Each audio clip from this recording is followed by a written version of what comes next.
Okay, so I ran out of my self-imposed time limit of 15 minutes in the last video. So I'm going to finish up my points in this video. Um, 3 videos in one night. Hey, I've been gone for a minute. I need to catch up. So what I was talking about in the last video before I stopped it was the different red pill moments I had come across in my life that I kept coming across. And many of these red pill moments was pretty much the same exact red pill moment. In my mid 20s, I think I was talking about that in my mid 20s, I still kept seeing women of different races going after the bad boys, with black women going after the quote unquote bad guy, the thug, the black dude type, the negative stereotype of a black male. I refer to those type of people, of men, as t-shirt niggas. So I saw black women continually going after t-shirt niggas.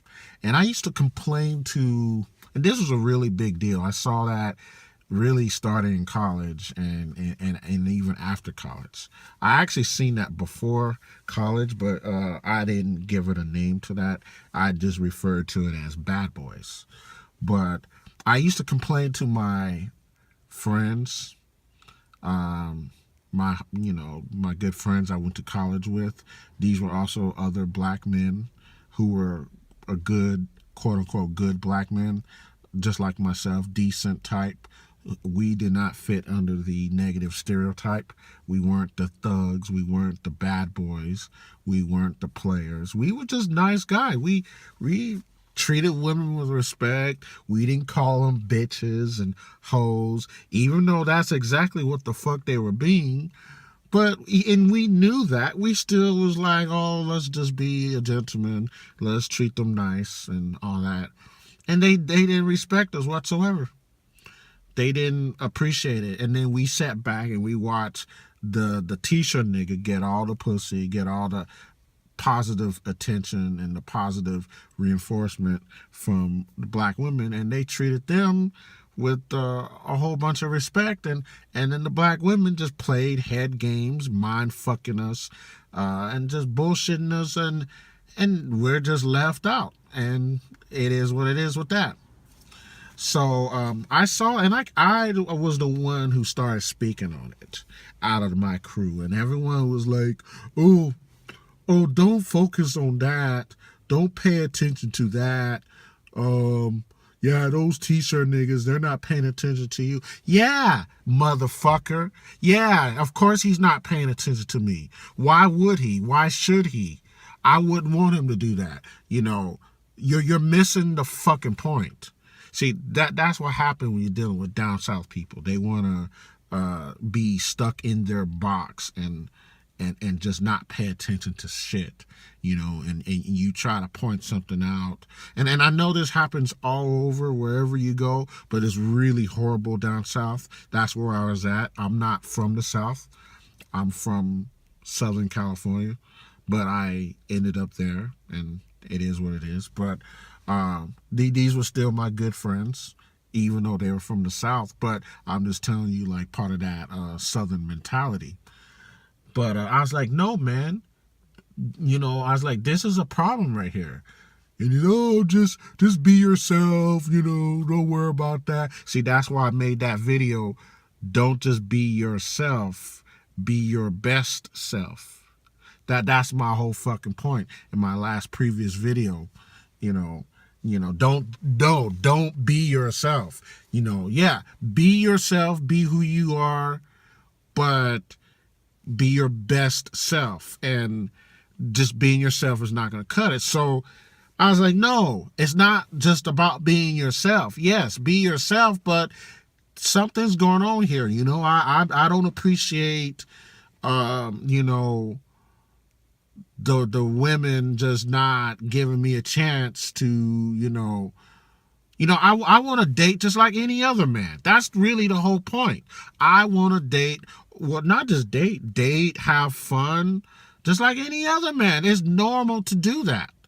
But, I fell under that category where it wasn't happening to me. And the unfortunate thing was, like, I mean, and it's not like, oh, I'm ugly or I'm unattractive. No, no, no. I'm a handsome dude. Okay. Um, yes, I'm a handsome dude. But when I was down south, being a good looking dude doesn't mean shit because of the social construct you have down south with women, and you gotta factor in your element, your where you're at, your location. That everything is a factor. But so no, it wasn't because I was ugly. Because if you look at the dudes that uh, down south, black women and white women for that matter, um, most down south people, they like the women. If the woman is like attractive, she will more likely go with a dude who's not physically attractive. That's not what they're looking for. So it is what it is. But the overall general criticism, black women really all over the United States go for t-shirt niggas. It's just every region has their own social construct as to what a t-shirt nigga may be. But a t-shirt nigga is a t-shirt nigga, wherever it may be. And that was like one of my red pill moments, and I just started to, I said, no, fuck this bullshit. No, I was like, no, I'm just not gonna accept that. And I actually just, start realizing. I made the move. I moved back to California, and it was a different situation than Nashville, Tennessee was, and I started dating women because, again, it was a different vibe, a different culture. Women were different, at least at that time.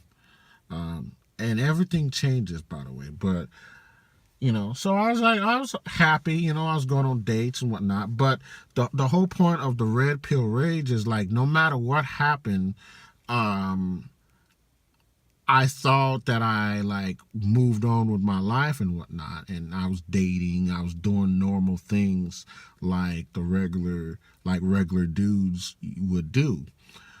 But that was kind of short lived. I look back at it now. I was actually simping. Why I even got anywhere with these women was because I was simping. I was like I used to put women on a pedestal. I wasn't a hardcore simp. I wasn't just like a real horrible simp. I could say I was like a moderate simp, which was still too much simping in itself still. I wasn't the type of simp to go to the strip club. I never understood that. I never understood dudes going to the strip club. I don't care what kind of simp I was. At an early age, I thought going to the strip club was stupid. So I wasn't that kind of simp. I wasn't a trick where I just trick off my money to women. No, I was the type of simp where I believed in treating women with respect, treating them like a lady, and getting their number, going after them, giving them. I knew better to give like a whole bunch of compliments, but I gave compliments, and I was a gentleman. I was courteous to women, and I opened the door for them and respected women, and I used to think they were equal to me and that bullshit. And I gave women too much power, and I was chasing the pussy. Because, again, that's part of your program. You're taught as a man, especially if you're a black man, that you have to have pussy. You got to get pussy. You got to chase the pussy, and I attempted to do that in my own way. And I didn't get that much pussy in Tennessee, But when I moved back to California, that's when I started getting pussy, but I was still simping. And then I kept doing that, and I noticed the different women I was dating or fucking or seeing. Um, yeah, I was getting pussy from them, but after a while, after like a month or two or a few months, I noticed these bitches was just straight up disrespecting me. And even though I was a simp, I wasn't. I might have been a little bit of a mangina, but I never went for the disrespect because again, like, you know, I already went through that bullshit with my mom. She's the first woman in my life, quote unquote, right? You know, not sexually, of course. No, of course not. But I'm just talking about the first woman you know in life as a man. And so I was over and done with that of being disrespected, just mistreated and abused. And when these women start to abuse me, I flip out. I start tripping and I start cursing them out, and then that's the end of that relationship because that woman's like, oh, how dare you? No, don't talk to me like that. You don't curse me out. You treat me with respect. And I'm like, bitch, you're not treating me with respect. No, I don't care, blah, blase, but you don't talk to me like that. You know, see, you know, and I kept going through with that. You know, I kept, you know, it's like, I felt like, and I put up with that, but really, I put up with it because I felt like, well, you know, I still need to chase this pussy or whatever. And so I would put up with it until it happens again, and then the relationship just be over and done with. And I just got tired of it. And then I went through this moment, this real low moment in my life. This one girl, I was this raggedy bitch, this raggedy nasty bitch. I'm gonna refer to her as stink pussy because her pussy stinked. And I was at that time, I had just really I lost belief in myself. I didn't believe in myself no more. And I accepted that stink pussy. Yes, I did. I'm not gonna lie to you.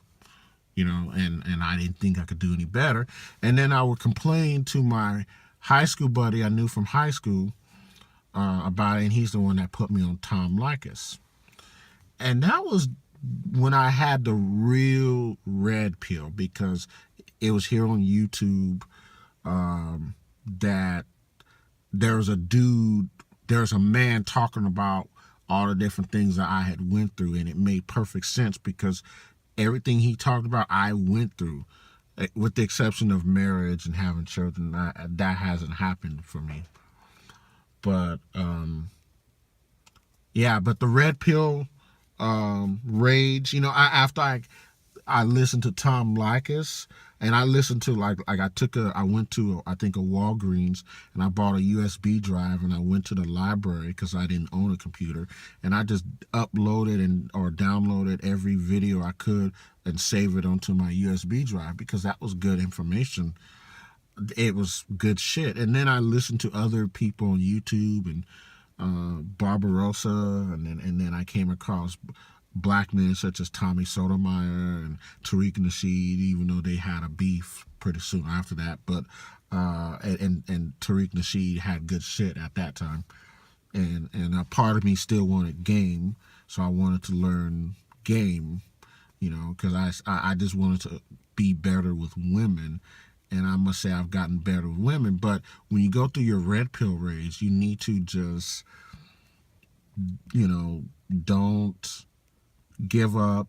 Believe in yourself. And if you have any suicidal thoughts in your mind, please just replace that thought with something else that makes you happy. You just focus on that. The woman shouldn't be the most important thing in your life, even though society tells you that. But no, she's just an aspect of your life, but you just should better yourself and work on your goals, and just be happy, and not let the woman define your happiness, among other things. So, neck of the woods, that's all I gotta say. You guys have a good night.